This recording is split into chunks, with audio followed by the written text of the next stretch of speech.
One urgent question that we can work on is, how can we, as predators, learn to stop degrading the world we live in? Our predation is souped up through knowledge, ideas, and technology, so we have to get a grip on our sciences and industries. This would be intelligent evolution.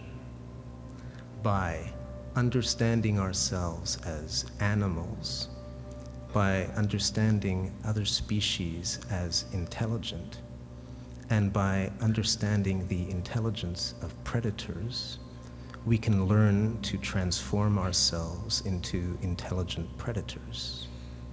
Thank you.